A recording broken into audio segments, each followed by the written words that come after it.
The Reef Therapy Podcast is powered by ICP Analysis. If you'd like to win a free saltwater ICP analysis kit and a freshwater analysis kit, all you have to do is leave a comment down below using the hashtag What's in Your Water. If you're listening to the audio-only version, head on over to YouTube and you can enter in the comment section there. ICP Analysis will test over 50 elements down to parts per trillion. These tests can also be used to see if there's any undesirable elements in your aquarium as well. Register your aquarium on the ICP Analysis app, fill your sample, place it back into the bag, slap on that included postage, and have your results 1 to 3 days after it's received. More at icpanalysis.com. Welcome to episode number 88 of the Reef Therapy Podcast. Today we welcome Jason Brown, aka Unorthodox Reef, to the podcast. We'll talk about successes, failures with his beautiful system, and more. We usually go around the horn to start. In this case, I'll start with my current update as far as the Red Sea and all the things that have been going on in my life. But we'll start with the Red Sea, in that if you are watching this on YouTube, you can see that there's a plethora of fish now. I've added a couple more to the system, which I'm excited about. We did LFS Saturday a couple weeks ago. I guess it was last weekend at this point. And it was good to me. We added a couple new fish from that day, which I'm excited about. I got a Desjardins tang, nice, and a golden assessor basslet, who I have not seen since purchase. maybe 3 weeks from now you might pop out. You get lucky. Yeah. Well, the thing is those guys in the wild, they cuddle up in rocks and they just live in the rock structure. I've got another one in my lagoon tank, and I only really see him when it's feeding time, but he's pretty open at this point, and he'll come out, whenever I'll see him just kind of trolling around the tank. But I haven't seen this guy in the big tank at all. What's the personality like? Is it similar to a grandma or similar to a chalk basslet? What? Does it ever hang upside down? Yeah. On rocks? Yeah. Okay, cool. Yeah, they'll turn upside down. Actually, when I went to go pick this one up, they got two in, and the one I chose was out and, eating, and I could see him eating and everything. And the other one was just wedged in this rock, and he picked up the rock out of the water. You could just see this yellow thing, just like this, it looked like a yellow worm in the rock. So, yeah, I picked the other one, thinking that he might be more out, but that is not the case. So it's like instinct. The other one probably kicked him out of that cave. Yeah, and you got the docile one, right? yeah, right. But yeah, I will say that you've kind of been with me since the beginning of this tank, as we discussed like aquascaping back and forth, and I will say that having a larger tank, it's super nice to have tangs. It's super nice to have them just constantly picking. And for the longest time, I've had this Tamini tang. I've had him for probably, I don't know, maybe 4 years or so, and never ever saw him picking at anything. He probably was, but not that I was aware of. And it was probably within 2 hours I saw this guy just like going to town on the rocks. And I don't know if it's like a fresh algae, like a newer algae or maybe an algae that appeals more to its diet, whereas in the last tank that he was in, all the algae were maybe different. I don't know. What kind of, what are you getting now in your glass? Is it like a brown film or a green film? Yeah. Is it that slime? Yeah. It's not necessarily slime, but it's like that. Like, can you wipe it with your hand? Yeah, it's the dusty stuff. Okay. Yeah. So that's probably tastier. But it's funny you say that. I had a Tamini. Well, I have one still. He's in my sump.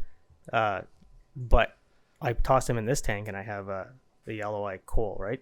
So right away the coal was like, nope, you can't exist here. And I'm looking, I'm like, And I'm like, well, the Tamini's nice, and the coal is cool because you can't really get them anymore, right? But then it was a talk. I'm like, well, Tamini doesn't do anything. He just kind of swims around. He doesn't pick at anything. And now he's in my sump, and after I don't know, probably a year or two, he just cleans everything. Like, he's my mini frag cleaner. But that's awesome. Funny that you banned him to the sump and not the coal tang. It's cool. A buddy of mine gave him to me, so it's kind of. Is it a whitetail? No, just a regular Hawaiian Yeah. cool. So We had a fish only tank in Chicago. My wife really fell in love with our yellow eye coal tang, and I'm a little nervous to get one just because of that relationship that those two, the similar shape, and I really wanted a purple and a yellow and the DiGiardini and all those tangs, and I'm still a little bit nervous to do it, but we'll see. Yeah, We'll see if that eventually happens. I would say the coal, I've never been able to add a bristle tooth, and he's small. You might see him go by. He just goes nuts, like, and relentless. Like, I've tried everything. I've tried. What really usually helps when I add a tang is I throw a bunch of PVC pipes in the tank, just scatter offcuts of 1.5 inch elbows, and especially if you can find a pipe that is the size of the fish and the other fish can't get in, because then now it's all of a sudden you've changed the aquascape. The fish have a place to hide. This fish has something he's used to from quarantine, like a pipe that he can dive into and feel comfortable. So that works that way, but the coal never gives up. Like, I tried with the Tamini multiple times back, and it just like he'll just all day nonstop, kind of like a 6-lane wrasse. Yeah, that's way. Interesting. Like, so good luck. we're slow but steady at this point. Yeah. In the acquisition process of everything. But yeah, LFS Saturday, it was good. I don't know. Did you get a chance to celebrate that there in Canada? Do you have any good local fish stores around you? It's been there's a new one opening now. It's been odd. We lost a bunch of stores. We lost with COVID. We lost a pile of stores, and one of the stores that we had stayed open, but they were like really strict. It was one customer at a time, and so you go to show up, there'd be an hour lineup. Wow. But there's new owners took over, and so it's getting better. Like, things will. So we're gonna have better stores soon. We have really good online retailers also, so which is where I got most of my fish and stuff from. But not like you guys. Like I have one store, and then we have like the big block store, right? Whereas you probably have 7-8 stores close by. Yeah. And it's interesting because I feel like most of the local fish stores kind of flourished over the pandemic. And I know I'm guessing that Canadian pandemic rules were probably a little bit different than in the U.S. And depending on in the U.S. where you were, those were, a little more lax in some places than others. Mm-hmm. But it seemed like a lot of people got into the hobby over 2020. And I know that, my local fish stores had some of their best years, after we got over that initial stay-at-home quarantine phase and people started to kind of go out again. It was like, there some of these places are having the best years of their life. And we have probably, I don't know, doubled or tripled the amount of online retailers. A lot of basement operations, stuff like that, took off. But maybe it's the proximity for people, because they're stuck at home. They're like, oh, I don't want to drive 30 minutes or 40 minutes to go to the store. I can just order it, have it delivered to my house with COVID, right? So yeah, I feel like that might have hit us harder, and weather. Gotcha. Yeah, the local fish store Saturday was awesome. I wanted to keep that tradition going. That was one of the biggest things that I really connected with Jake on whenever he would do that. I thought that was so cool that he went out to all the stores in Denver and the surrounding areas and just, bought anything. And I'd never actually done that before. I'd never done like an LFS crawl before and gone around to every store that we have here in St. Louis. And it was interesting. It was interesting because, I had messaged everybody, all the local fish stores before we went, to kind of let them know that we were going to be there with cameras. Get the red carpet out. Yeah, well, not necessarily that. I just wanted to let them know so we could actually get good footage inside.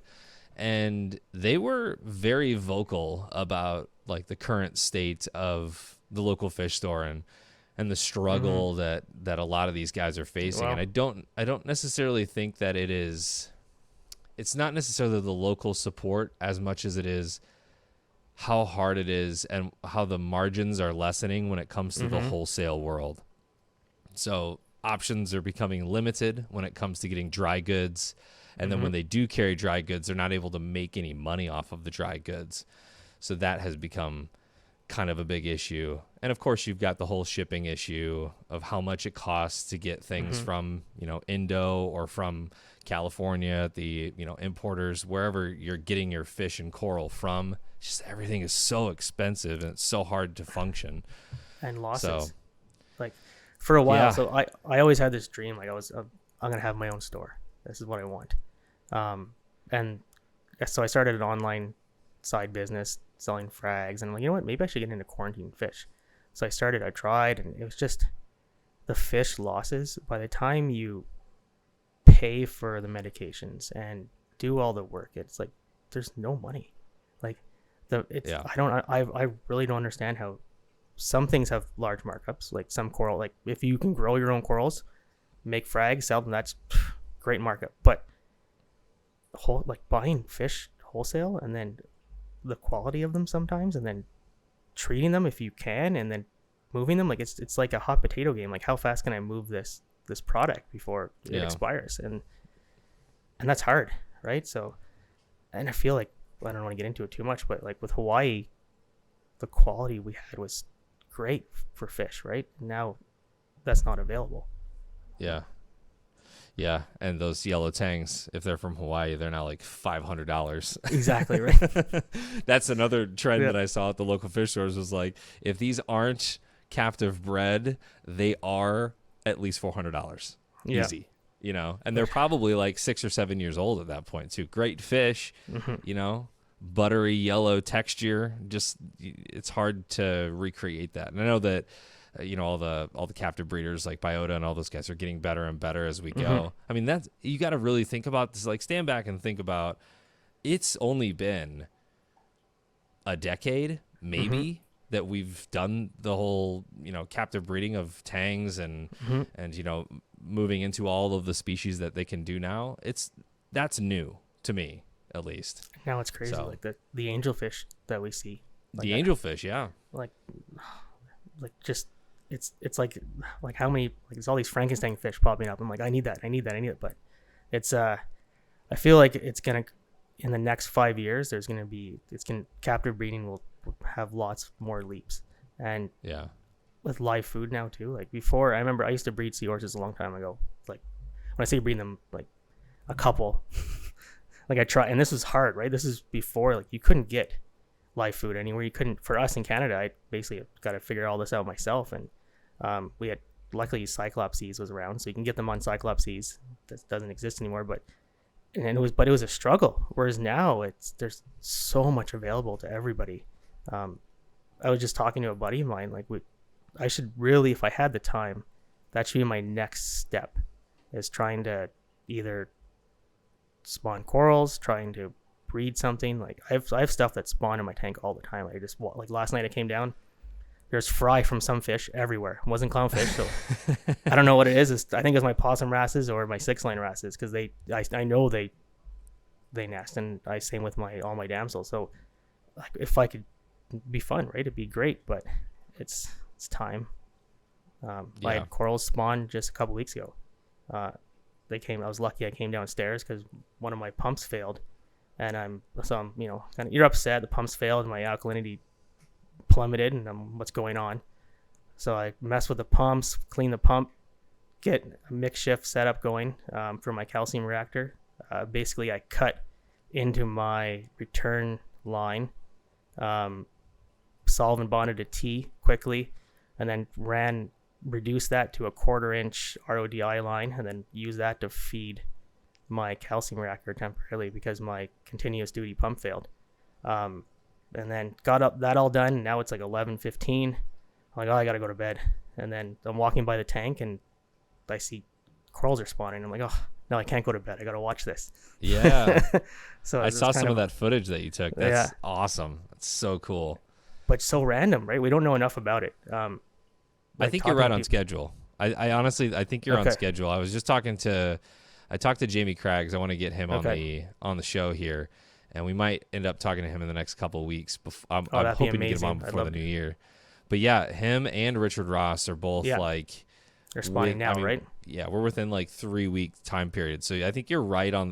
Was it? Do you know if it was Australian or Indo?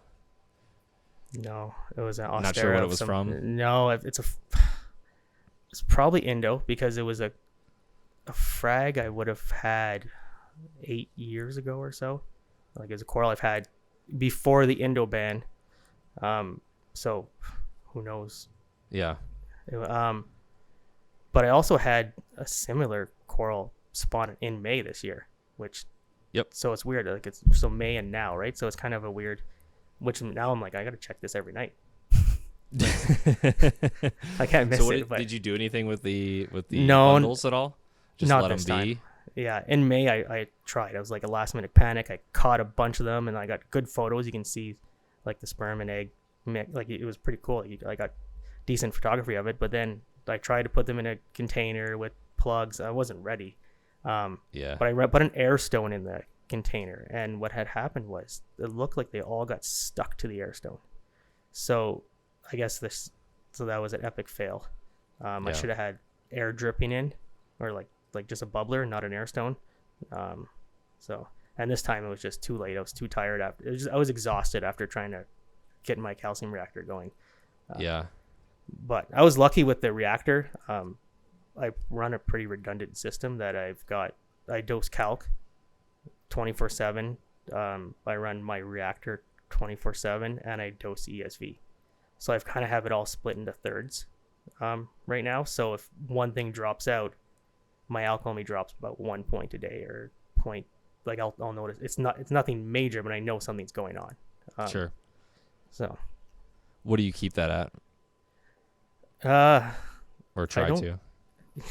Anywhere above 7.5 and below 9.5 is that. Gotcha. I stopped chasing a long time ago, and I started realizing that, like, before I'd chase and react, and every time I'd react, it would cause a further negative reaction. So, and like, you do the littlest thing. Like 2 days ago, I pulled out, I don't know, 1/4 of my frag racks in my frag tank, which is connected, just a small frag tank connected to my main system. So I'm like a 2-foot square frag rack full of sponges and whatever. I took that out and disturbed a bunch of detritus. So my pH only went up to 8.4 that day. The next day, my alk rose by a point, just from that little interference I created in my tank. Now, maybe it could have been something else, but now it's back down again, right? So, but had I reacted to that adjustment, and then now, okay, well, oh my God, my alk's gone up, because my pH usually goes to 8.56 every day, and then goes to 8. So now it was a big drop. I would have then lowered my dosing or something to react, and then now I'm going the wrong way, right? Because you're always just fighting yourself. So now I just kind of leave it and then watch the trend over a couple months or a month or so, unless I do something drastic like sell a pile of coral or clean out a system, then I got to watch it. Yeah. But I try to just let everything float and relax, and things are much more stable. Like, I don't have any issues. Even like, I had my alk, I had one almost like scary moment where my alk went up to 12.6 or 12.5, and I had like this panic, but then everything was okay. Like, I did like everything turned out. I had huge outspike. Everybody's like, alk spikes, and nothing happened at all. Yeah. What happened was I was mixing salt like I normally do, in a huge 200-gallon vat, but I had messed with my RODI the night before, and I forgot that I had it on, like, I guess bypass, or so I was just running straight fresh water to my vat, filled up my vat with tap water, which my tap water is like 18 or 16 DKH, mixed the salt, and then did huge, because I'm like, I'm gonna do a huge water change tomorrow. Like, I was all excited about it. Do a huge water change.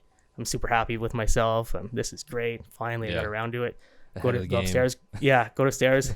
Laying in bed, it's super late, and then my phone like lights up, right? And you see the apex alarm, and I'm like, I look, and it's like DKH 11. Like, my Trident's going off, right? And then what? And then it's like 12. I'm like, oh, Trident's just messing up again.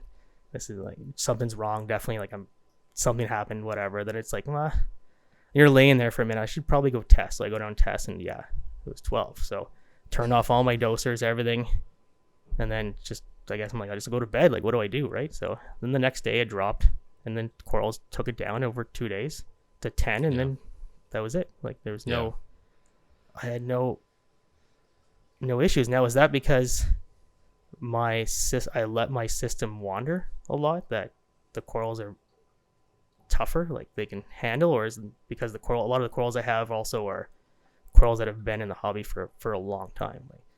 Like I can't remember really the last time I bought something. So are they just hardened corals? I don't know. They adapt easy, that kind of thing. Yeah. But before I used to try to like keep that tight line, and I always had issues like where you're keeping your nutrients at 0, or you're trying to like have that pastel color, and it was always just like you're always losing. There's always something going on where you're like every month there's one coral that's RTNing, or there's something. You're always fighting something. Whereas now, the less I do, the better. Yeah, like it's pretty insane. I mentioned this in a different podcast, but I was gonna take down my 25-gallon lagoon, and this thing is just going off right now. And it's a system. I've done a couple water changes here over the last maybe 3 months, and that's about it. But I've let it go. It's got 2 clownfish, that golden assessor basslet, a couple peppermint shrimp for livestock, and then it's a sarcophyton field. I got a pink Nephthia probably about a month ago, and a lot of mushrooms in it. Okay. But it's just going, and I don't want to take it down now. There's a little bit of bubble algae in there, but it's not crazy. Food for your tanks. Yeah. Like your salesman will love it. That's the thing, is this is the 25-gallon, so I can't. I don't have any like algae eaters in there.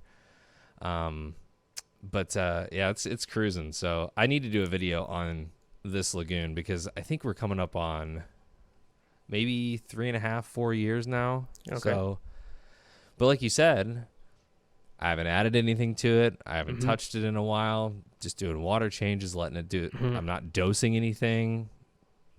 Just letting the tank find itself, right? Find its own rhythm, and it just kind of. I mean, I do a lot of work. Like I'm not like every night. It's like 40 minutes to an hour of moving corals, or like this is fighting, this is that, or cleaning filter socks, which I'm about to just pull out now. But like just it's endless work. But I mean, that's just maintenance. Like, but stay away from all the I don't spend time doing all the additives and stuff like that. Right? It's just it's too much. But if I'm gonna say for your 25-gallon, like keep that up. Because if you ever go into like that, if your tank's new right now, right? If something happens where your bacteria starts to travel a certain way, or you have that tank where you can maybe pull some rock from, or pull something from, or some sand, and like fight. Yeah. You've got a backup right now of something. Yeah. Yeah. It's big enough to where I could fit at least whatever coral I have in here now, these little tiny frags that I've kind of started to acquire.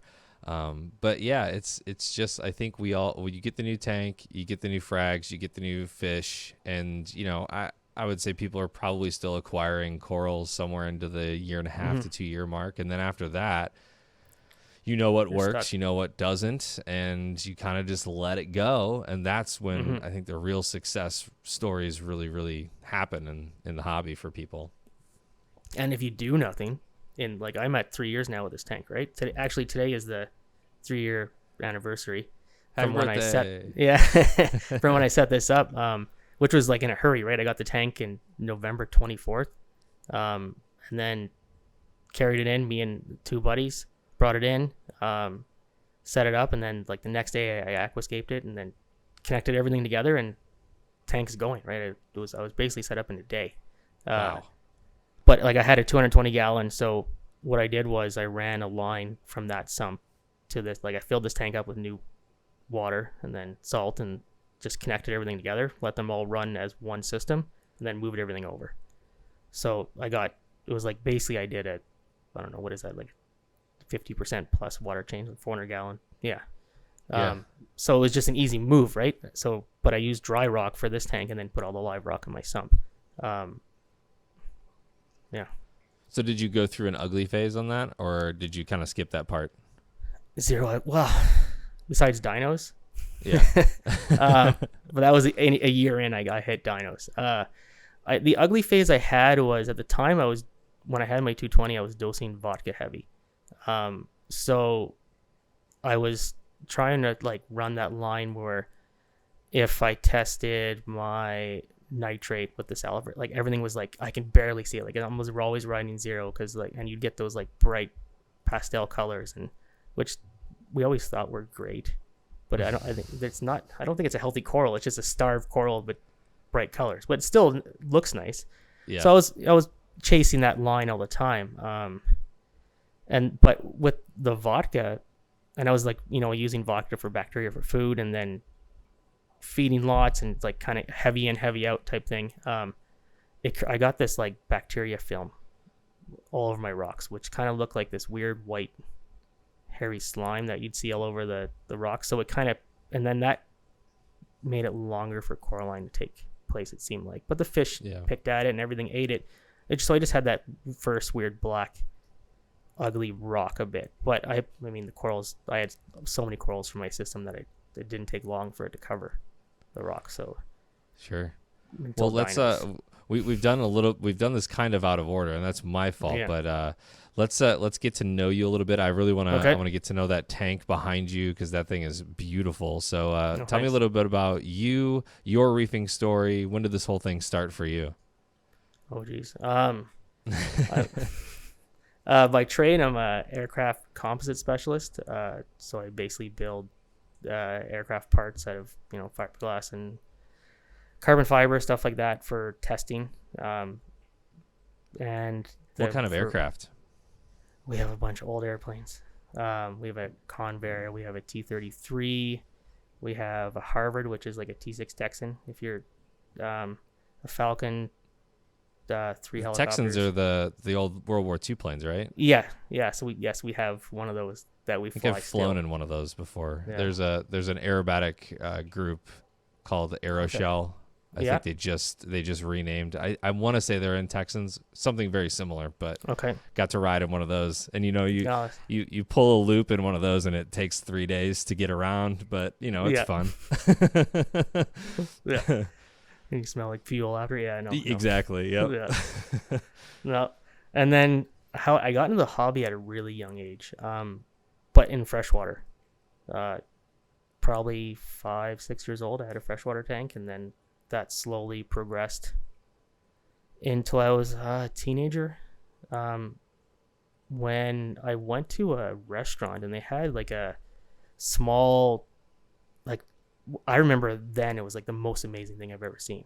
But now when I look back, it was probably like a 12 by 12 cube with just like a chunk of live rock and one cleaner shrimp and like an anemone. And I was like, what? This is alive? Like I could have this? So then right away it was, okay, I gotta do salt water. So I started doing research, and then got my first saltwater tank, and right away did the thing everybody fails at, and you go to the wrong store and you buy a triggerfish, right? So now I've got a triggerfish tank and live rock. So then eventually you learn with live rock. And lava rock, right? So because at that time it was like, do we use lava rock? And so it was like half lava rock, half live rock. Yeah. But that was fun. But we didn't like that was a long time. I don't remember how long ago that, but lighting was a challenge. I remember making my own fixture for T8 bulbs, and I had like 10 T8 bulbs. Like you buy shop lights, and you like not T5, like T8, like the big, or T12. Yeah. We're the big like 2-inch round, and you get a 10x, and then you like, I can keep that mushroom alive, and everybody had blue mushrooms and sarcophytans, and now they're popular again. So it's a full cycle.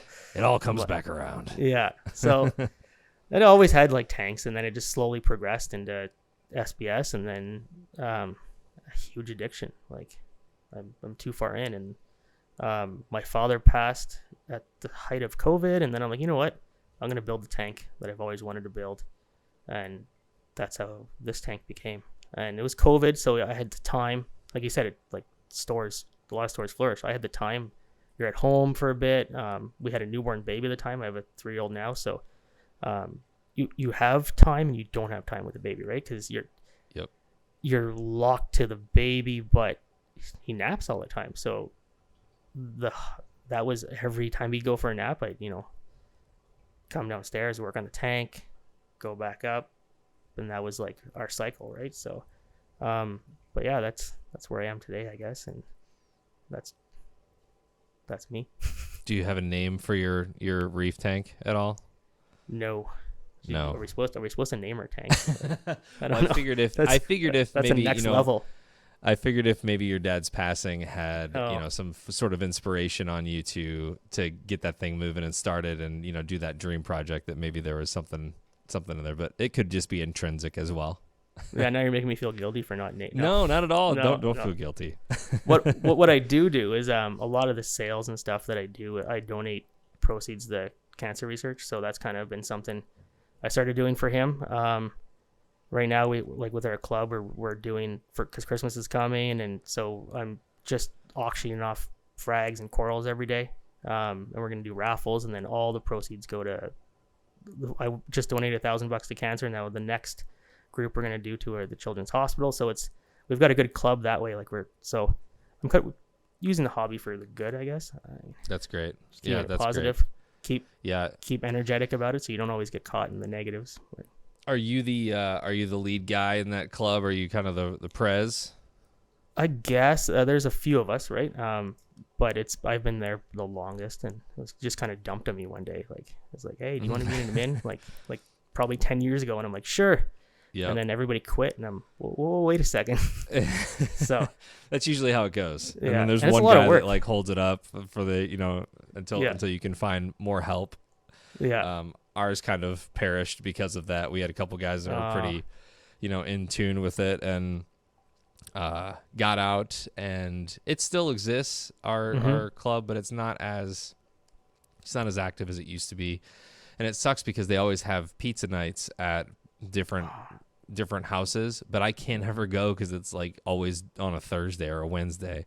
And like I said, doing morning radio, you got to be in bed at 8:30, 9 o'clock at night if you want to exist in the next day. So, and I'm sure there's not just pizza, but there's probably beers as well. Yeah. And late night reef talking, because I mean, let's be honest, all of us don't have anybody else to talk to about this. So what's like if I mention like reefing to my wife, she's just like, oh, you're such a nerd. Yeah. Like really, like. Yeah. I remember having to convince her in the beginning to get a tank in Chicago, which ended up just being a fish only tank. But I showed her a lot of the pink gonnies and things like that. And she was like, oh my gosh, this is so amazing. So I got my first coral in a separate tank, and she's like, where's all the color? This is very green. Yeah. Not what I signed up for. I was like, well, you got to start small, hon. You got to start small. Yeah. We'll get to the gonnies. They're called amaze balls. That's what the people call them. So mine does stuff like she'll look at my tank and be like, what? How come you don't get any like interesting corals? Like she'll see someone else's tank or something where it's got like Xenia or whatever. I'm like, why don't you get something like that? And I'm like, no, I have the interesting corals, right? Like it's funny when you see the outsider, but then she'll say things like she'll name fish and like pick up stuff. I'm like, okay, so you are listening. Yes. Yes. That's probably the receipts.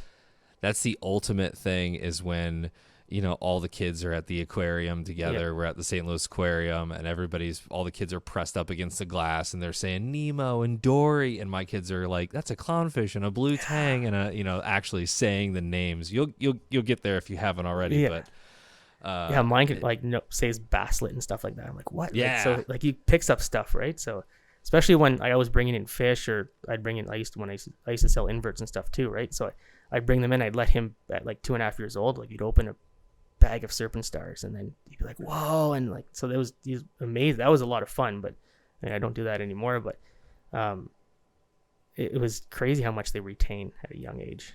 Yeah. But, yeah. I've always said that, like, my son can rattle off, and I would imagine most kids can rattle off, if they're interested, 50, 60 different scientific names of dinosaurs. So why can't they do the same thing with coral or any other, mammal or any other species? So, and those names are hard. Like a lot of those dinosaur names are ridiculously hard, but they get it. They're sponges. So, yeah. Well, tell me about your tank. Tell me some of the dimensions. I know that you are pretty prolific on Instagram. So if you follow Unorthodox Reef on Instagram, you probably already know this tank. But just for the people that don't or aren't familiar with you, tell us about your tank. Okay, so the tank is a custom-made the biggest tank I can get to fit through my window in my basement. So 8 feet by 27.5 inches tall, I believe, by 3 feet wide. So it's roughly around 400 gallons. So I had the tank custom made by a company in Toronto called Miracles Aquarium. So ordered it. It arrived in November. Install, whatever, done. Behind the tank, which you don't see now, is there's a separate room where it's all connected. And I have a 4 foot by 4 foot sump. And in that sump, that goes skimmer, was refugium, then frag tank, filter socks, return pump, frag tank, so it splits off to a frag tank, and then another return pump. Then they tee and go to my display. So it's like a full system. I have running in the back. I recently just pulled the refugium because I'm like, why am I growing algae? Like I love algae, but like I still have all the algae in a 29-gallon tank with nothing but a light on it and a like a trickle filter, because I'm like, I can't get rid of it because it doesn't have parasites. But at the same time, like I want to grow coral. So now my cryptic / refugium full of sponge tank is now going to be just a pile of rocks with a rack on top, but for excess corals, because I just hoard coral. So that's kind of, I guess, how this tank also became, is like I can't get rid of anything. Like do you find that? Like I have a sarcophyte that's 2 feet across and in a Red Sea tank in the back that I just bought the tank just for this toadstool and a Fiji leather I have. Like I can't have them in my tank because my angelfish decided that they taste good. So now I can't get rid of it because what if I never get it again? Which is probably not true, but you never know. And then it has a memory. Like my buddy, I think I got that toadstool from my buddy Ian a long time ago, like I don't know, 15, 16 years or longer. Like, so how I can never get rid of that, right? It's like I've had it longer than my wife, or like, right? So it's right, like it's what. So I think that's kind of where it's all like I got to keep upgrading to maintain the corals. But now recently I just been throwing out corals. Like I can't, once you physically can't keep up with. I couldn't sell enough. I couldn't, like, if you look behind me, like that Monty, like if I frag that, like how many frags? It's like 14 inches across, like round, or 12, like it just be endless. Like what do I?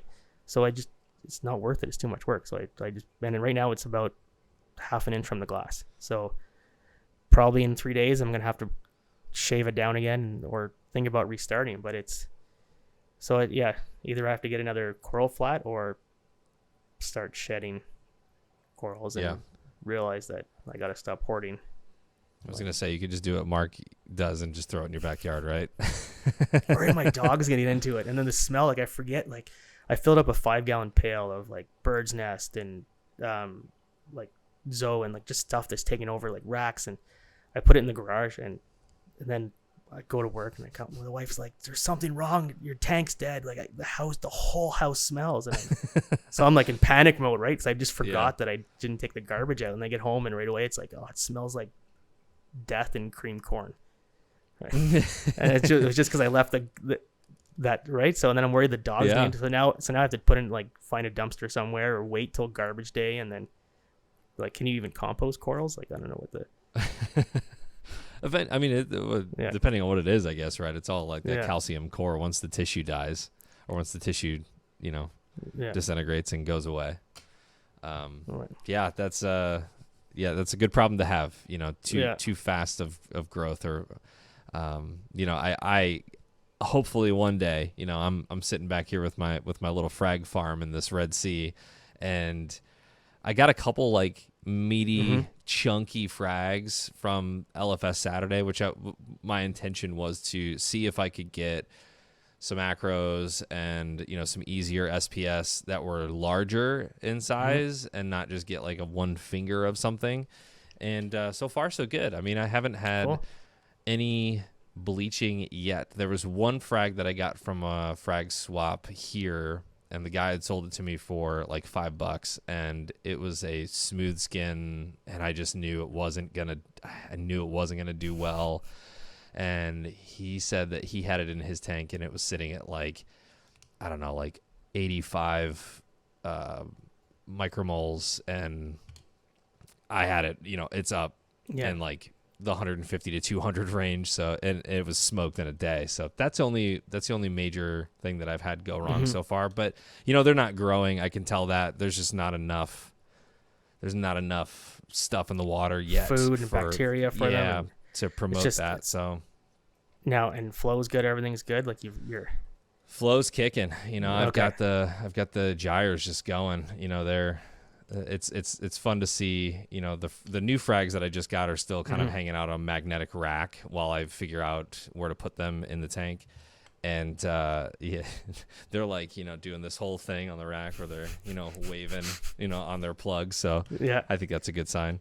But polyps and everything are out. Everything's happy. It's good. Yeah. Okay. Everything's good. That's good signs. I've got a. I was telling David in the last podcast that I have a hardline hoaxami in the tank from when we were in Daytona selling some of the Reef Builder Studio coral. So, and like I said, everything's not really growing right now, but it's just it's there. It's doing its thing, just waiting for that little push. So we'll get there. You gotta let your water get dirty, and then things will. Yeah, get better, right? The nitrates, I did get them up to like 12.5. Okay. And I just measured them last night, and they're at 6.5. So that's I'm kind of around. fighting. I'm fighting this. I think the Red Sea reef mat a little bit, and bacteria and things like that. So again, the first 6 months of any tank is just going to be a freaking roller coaster. So I'm just kind of strapping in for the ride here. You've got angelfish in your tank. Yes. That are super beautiful. You have the coveted king eye, right? I've seen him swim by a couple times. Tell me about your love of angelfish, and if they've presented any challenges to you other than the Sarco stuff and the leathers that you had talked about before. Are they doing anything now? Are they model citizens? They pick all day at all my corals, almost. But I think it's good. Like it's so I'm more of a fish person than I am a coral person. It's kind of how we all got in the hobby, right? We all wanted a fish tank. You get fish, and then I have two hobbies that I fight. Like I really like the aspect of fragging and cutting corals, and like that. Like I can enjoy cutting a coral, watching it grow in a frag, and then throw it out. Like that would be like I like that. Like get in the tank, move things, and do that work. But the reason why I have my aquascape the way it is, and it's for fish, right? Like that's why I have corals like big stags and like the Ostera and stuff like that, like where fish can hide and dart in them. But with the angels, I found that they pick, but I feel like they also help. So I have a lot of corals that if I put in my frag tank next to each other, they would kill each other. I've got a chalice touching a Monty, or like two SBS fighting nonstop, where they'll fight and then they start to slime. As soon as that slime starts, the angels come by and pick it. Like they seem to really only pick the corals when they're fighting, or there's food caught in them, or just for fun. But they don't seem to just stay on one, except for the Sarco fighting and like zoanthids and stuff like that. Like that's a given. But I just learned which corals I can keep. And then I have almost a backup of every coral in a tank in the back. So if they destroy one, I have a chunk of it in the back. They also keep sponges at bay. Like sponges they're great, but they're also horrible, right? Like, so there's no, like the tank would be full of sponge if it wasn't for the angels. Like they're always, and sponges will get on your SBS and then get inside, and it's like, you ever look at like a big dense colony of bird's nest, or like the Panape bird's nest, and it's full of bubble algae and sponge and stuff. Yep. Whereas because they're protected, right? They can't. So, and then like in my frag system, like I just had to clear it out. The racks were plugged solid with sponge. And I'm like, now I got to get an angelfish for that tank, but he'll pick the frags and then the polyps won't open up and stuff like that. But I don't know, maybe Or are they encouraging growth too by picking all day, making the corals try to grow faster? Or I mean, the polyps still come out. I'm not having that many challenges besides aggression. Like I had an emperor angel for a while. I got rid of him. I had to rehome him. He turned on my king eye, so that was kind of I let them kind of battle it out for a bit, and I'm like, okay, and then you know what, you're going. Yeah. You're an accidental emperor that I got. So yeah, we're talking $200 fish versus multi-$1,000 fish. Yeah. So which I got really lucky on that. So but yeah, no. So you have the king eye, you have a regal. Yes. And large regal. You did have an emperor that is gone. That is gone. I have a Mauritius tiger tail coral beauty, which is actually I can never even get a photograph of it, but it looks like a regular coral beauty, but he's more orange. And the striping it has like a tiger stripe kind of into the tail, which in the Reef Builders actually did a article on it. It's pretty amazing fish. That's why I wanted it, and I saw it on the list, so I got it. It's not as cool as the one you guys had, but but anyway, so he's one of the most problematic fish. He picks Monty all day. So you'd think the bigger angels would be the issue, but it's actually the coral beauty. I also have a majestic angelfish. He's great. You might see him go by, but he kind of keeps like hidden most of the day, and then he comes out for feeding and stuff like that. But so I have a Bellis angel. I think that should be it. Yeah. But I mean, I have a large acan in there. I have a Bower Banky in the back. I have what else? A bunch of Euphilia, and they're fine. Like they just kind of do their thing. They'll pick and move on. Which came first? What did the angels come first, or did the softer corals. LPS and the corals were there? Corals are there. Okay. So that's one thing. Like I always get messaged like, how do you have your angelfish with your coral? I'm like, yeah, I have a lot of corals, right? Like so, like I wouldn't put an angelfish in your tank now. You would regret it. He would just go at your like frag and to decimate it, right? Because it's a frag. So, but it came to a point for me. I was fighting nutrients, and I'm like, okay, my nitrates keep bottoming out, and do I want to buy calcium nitrate and start dosing nitrate? I'm like, I'll just buy fish. So I just kind of let my tank balance, and then when I need fish, I add fish and find that level where basically it maintains like my nitrates at 10 to 12 type thing, right?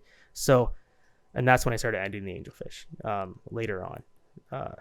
So, but I mean, I already had, when I set up this tank, the corals were large to start with a bit, so I didn't have, and some of them are frags. And actually what's funny is a lot of the corals that I have that are the biggest were frags.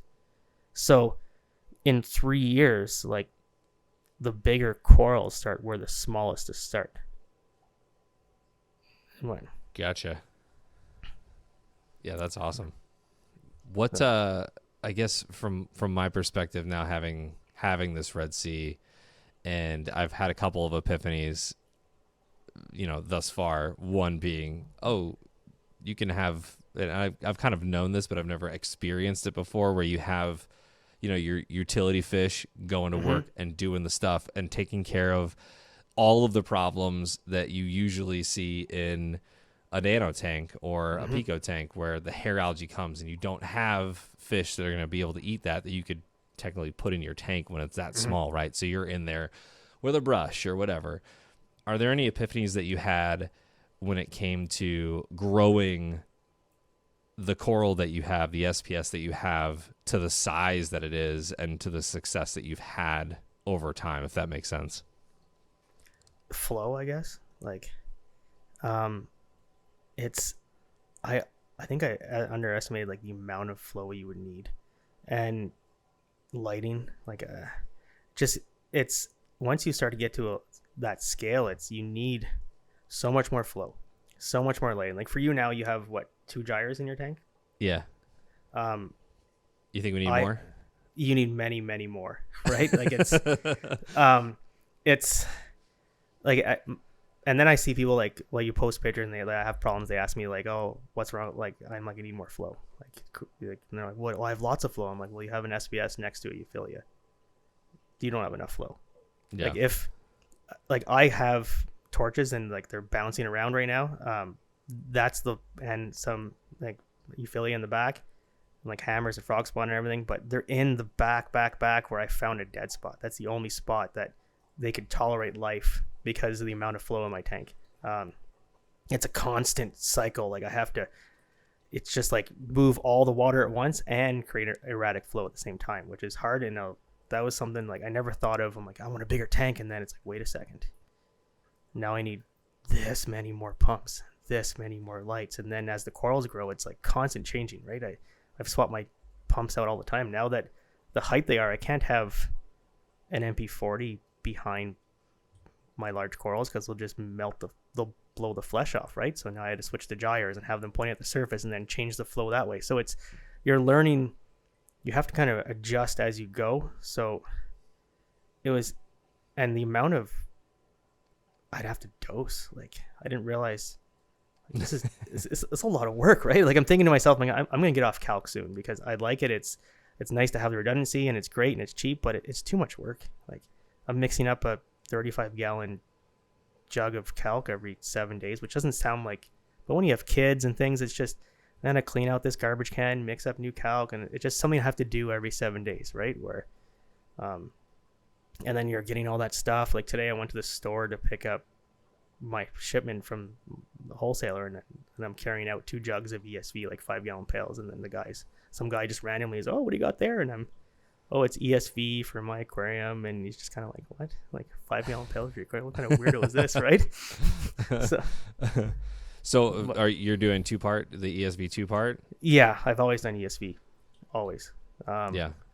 It's just, it seems like it's always been the same. It's worked for me. It's easy to, like, it's cheaper to buy dry for sure, right? Than have the 5-gallon pail shipped, and then you got to mix it and then smash the block. Yeah. But it's great. Like and one thing that's like, everybody's on this Kalkwasser, like, get your pH, chase your pH. Yeah. For fun, I got off ESV completely, and tried to just do calc, which I couldn't. That's why I had to still do some, and then run the calcium reactor. But I had higher pH with just ESV. So because I can get that, I think it was because maybe I can make that spike higher. But it's the only downfall is you got to do more water changes when you're dosing 2-part, because you got to watch the salinity, right? Which some people might think, oh, like, it's not much, but when you're dosing 500 mils a day of each part, it doesn't take long for your salinity to creep, right? Like it's, so like I check, I'm like, oh, 1.028 SG, whoops, right? But things are still fine. I just would, do a water change and then come back, right? But yeah, no, always 2-part, keeping it. It's a good fail safe, especially with Neptune with a dose, or if you're in another company. But if you're on a trip somewhere and you're someone watching your tank and you have 2-part, and if something's going on, you have that ability to dose on yourself from anywhere in the world, basically, right? Like, whereas with calc and stuff like that, like, I like the calcium reactor too. It's great setup, but there's so many things that could fail.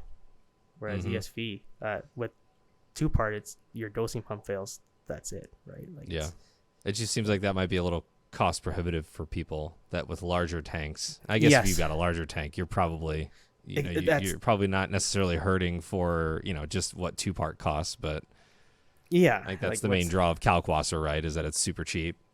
But then the people that say that end up going and buy the $300 frag of something and like, oh, but I saved money. It is like, but right, like it's pick. Oh, this hobby. Oh, yeah. So this hobby makes me laugh sometimes, but yeah, no. It's I see it all the time. People no one ever wants to spend the money on the item that will make their tank better.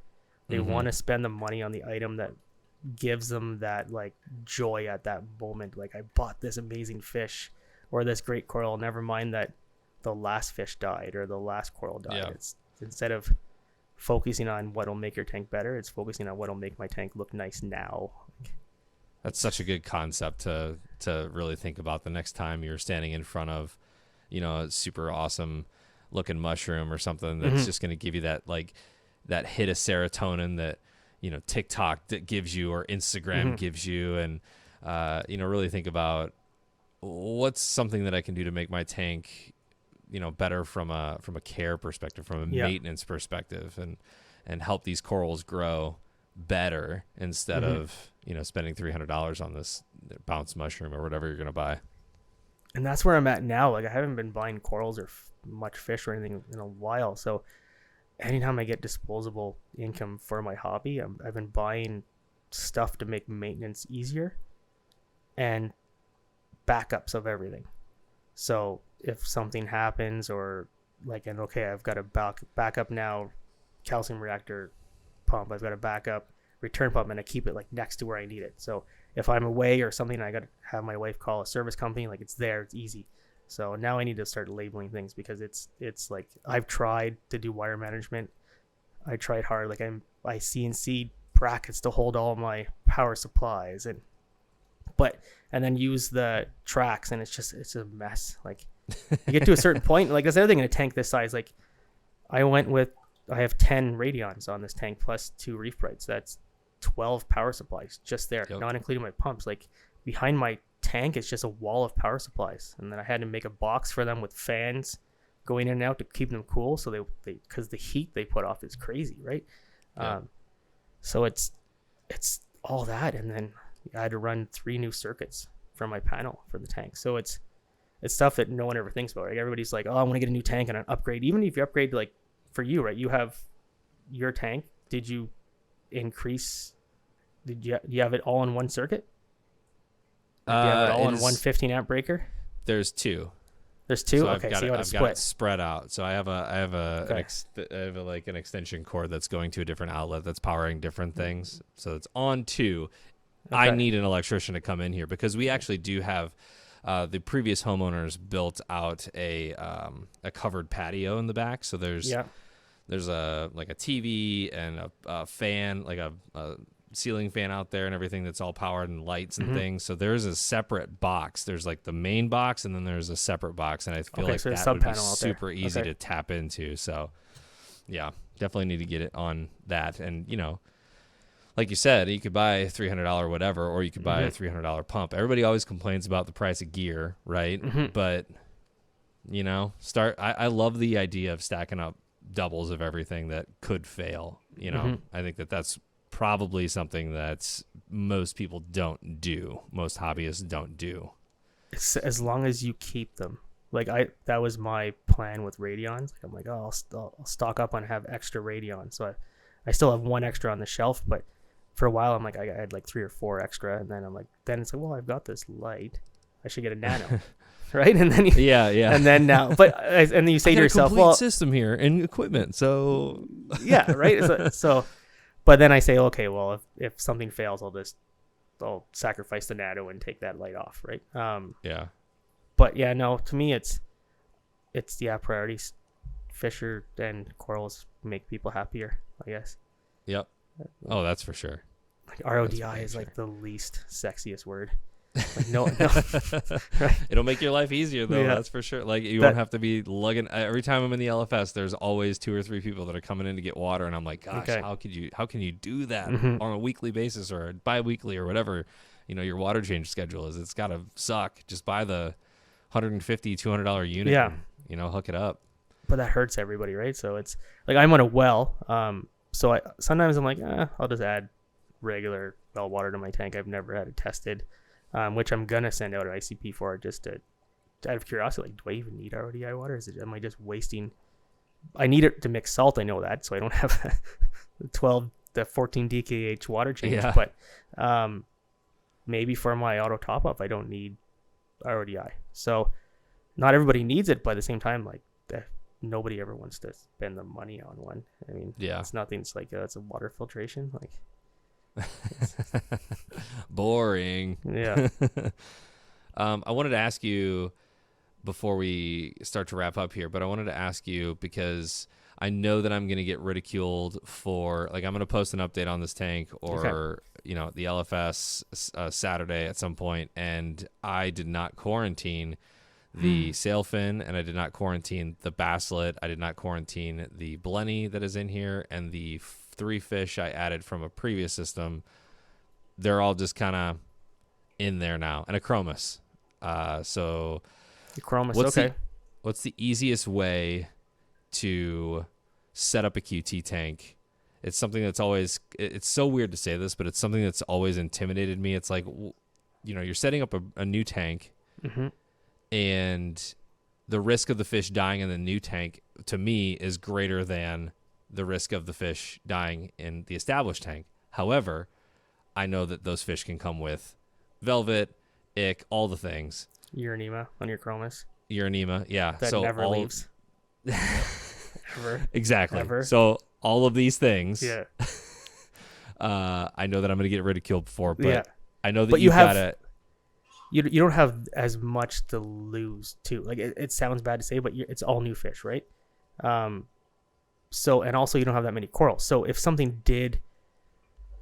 did get something drastic right now, you could also just pull your corals out and do hyposalinity in the tank. And if it's for ick or flukes, you can do hypo. You could dose prazi. You could do a lot of stuff in the tank you have now, because you don't have a bunch of corals to worry about. Now you're going to lose a lot of, like, all your critters and stuff too, right? So that's but I quarantine everything. Like I won't even put a snail in my tank.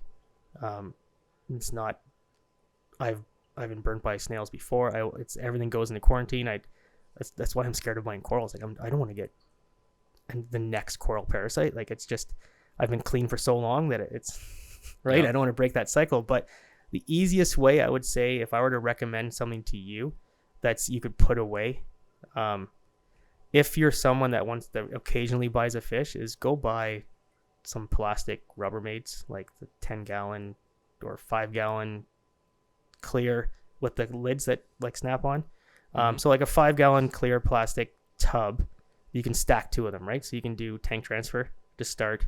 It sounds hard. It's super simple. Like you just add tank water and a pipe, and every couple days just change the water out. Humblefish has a good sequence on it. And then after you're done, you just rinse them off and then stack them up, put them away, and when you're done buying fish, you can use them to store your gear. And that's an easy, low budget thing. And one thing is, if you have an old maxi jet kicking around, like some of those old pumps, they actually put off enough heat for me that if I run a maxi jet in like a little 5-gallon plastic container with the lid on it, with some air holes, right? Yeah. And an air stone and just the pump spinning, that pump puts off enough heat to keep the temp at like 76, 75. So you kind of really don't even need a heater for a lot of stuff, right?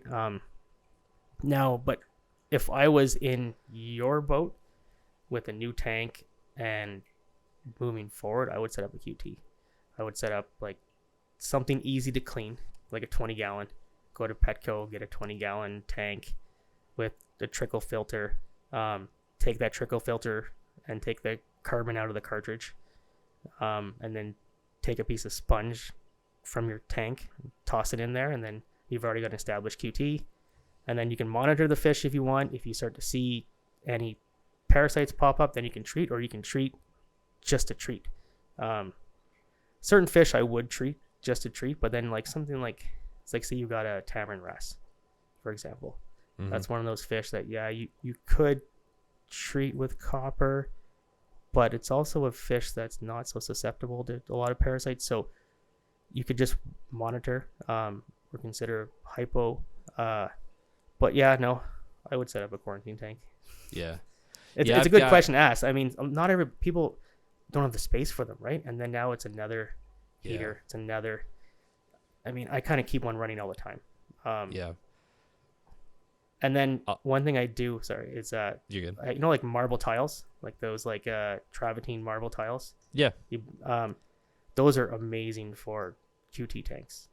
So I always keep a pile of those in my sump. They're great for gluing corals onto. They're thick. They're porous. You put a couple of those in the bottom of your tank, cycled, done, right? No ammonia spike. Yes, it might absorb some copper, but I've never noticed it. So it's something that I kind of always keep those handy. So you always have that like backup. What if I need to set up a tank now to treat these fish, right? Yeah. Keep a chunk of floss in your tank, in a baffle, like just a chunk of floss that's 4-inch by 6-inch, that if you need to set up a quarantine tank after it's been there for a month, now you've got that bacteria right away, right? So it's it's easy. It's hard for us in Canada. We don't have access to medication. So everything we get, it's got to be either ordered, I guess, illegally on Amazon. It gets sent here because nobody catches it, or what's been left behind. So that's why I do hypo for a lot of stuff, because for us to get medication, I got to order it from and bring it across, or it's hard to get, or go through a vet, where you guys are lucky. Yeah. We're so lucky we have all the drugs. What's up? Yeah. We don't have all the drugs. Mexico really has all the drugs. Yeah. It's like you start in Canada and it's really hard to get drugs, and it's kind of easier to get drugs in the US, and then in Mexico it's like, what do you need? I got you. What do you you need a new crown for your teeth? I got you there. You need breast implants? I will hook you up. And it's all cheap. How long have you had the fish? The newer fish? Yeah. The Blenny was the first in the tank, and so I would say, I wish I knew offhand when I set this tank up, but I would say the whole thing is probably, we're going on 3 months now. Okay. The sailfin's been in for a week and a half. Okay. And is like super normal acting, picking on everything. The Chromis has been in for probably 3-4 weeks and is acting normal. The only one that I don't know about is the Basslet, because I haven't seen it yet, or the Assessor. But I would imagine it's okay. Yeah, and I don't know when it comes out. Tough. Yeah. What's that? Sailfins are so tough. Like, they're rock solid. Like, they're just. I had, like, years ago I had one. I bought it at a store covered in ink. I'm like, and it made it on its own. Like this. Some fish are just really tough, and then some fish are like, whoops. Yeah. That should probably not have been a purchase, but it's I mean, I think it looks good. Good luck. Yeah, I think and being inspired by this conversation, and then also being able to ask the question. I feel like there's so many times in this hobby where if you're at my level, where it's that intermediate level where you've gone X amount of years in this hobby without doing something that you probably should be doing, it's hard to ask the question, how do I do the thing? How do I set up an easy QT tank that's gonna, because it's always intimidated me, or getting the judgment from whoever because you haven't done that. So I know those comments are coming, and I'm going to tell you this straight off the bat in this Reef Therapy episode. For those of you that are listening right now, go check the comments when that comes out. I guarantee you somebody says something. You didn't QT your fish? What are you doing? No, I know. I'm there. I feel so bad for, like, sometimes you go into a forum or a website and then you see someone post a question and then it's just like this barrage of answers, and I'm like, oh, this poor person, like, they just want help, like, and then it's always like, how come you haven't done this, or why would you put that? The store sold them the fish, that it's someone knew. Yes, he could have done, or she could have done the research, but they're asking for help. Let's take a breath, try to help them, answer if you know the answer. If you don't know the answer and you're answering a Google, what you Googled to be excited about it, maybe just so then it's like, I feel bad. This person is reading all these posts and it's like, your fish has this, your fish has that. And it's like no answer. It's just stress. So yeah, I wish people would just calm down a little bit. Yeah. But I mean, it should be laid back, right? Yeah. And some stores are really good. Like, you might have a really good store that treats or does formalin baths, and the fish are pretty good, but this thing, I'm gonna tell you to QT. Yeah. So, and I also want to do that too. Yeah. So Jason said it. Doesn't need to be said anymore. So I'm please. Super disappointed in you. Like, super disappointed. I thought you knew better than this. Like, there's a news crew outside of my house right now. Yeah. I'm gonna post on Instagram tonight when I get off. I'm gonna be like, hey, everybody, look at this. Yeah. Let's start this hate. No, but like, back to your question, it's super easy. Like, you have a 25-gallon tank right now, right? That it's got lots of established bacteria, and you could just take a chunk of that rock, put it in a 10-gallon tank or a 20-gallon tank or a Rubbermaid tub. Don't even need a light. just your room lights enough and put your fish in there, watch them, monitor them. If you see something, treat, or just treat. I mean, a lot of people are against that. Don't treat for no reason, but it's hard, right? Because so a lot of people can't, like, if you're experienced, you notice diseases right away. Like, even if you don't see it, well, if you're experienced, you can tell how the fish is breathing or how it's acting. Like that fish should be a little bit more active. But some people won't even notice ick on their fish. Like I have people that are like, oh, there's nothing wrong with my fish. I don't know why. And then you show up and it's like, yeah, there's just ick all over them. Like they're covered in, you got to do something. But people don't see that, right? So it's easy to just set up a simple QT and then don't feed the trolls. Yeah.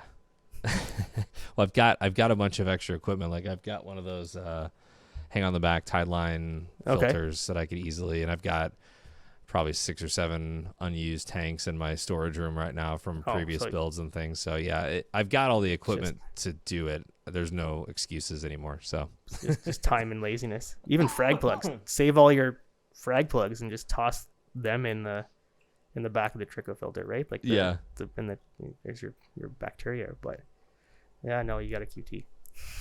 Yeah, will do. Speaking of social media, because you had mentioned something about Instagram there. We were kind of commiserating off the air about how hard it is to keep up with social media sometimes. Yeah. And I don't get nearly as many comments, or I don't get nearly as many questions as you do in your inbox. Everybody just wants to know if I'm selling any of the Weeping Willow toadstool. That's my main question, really.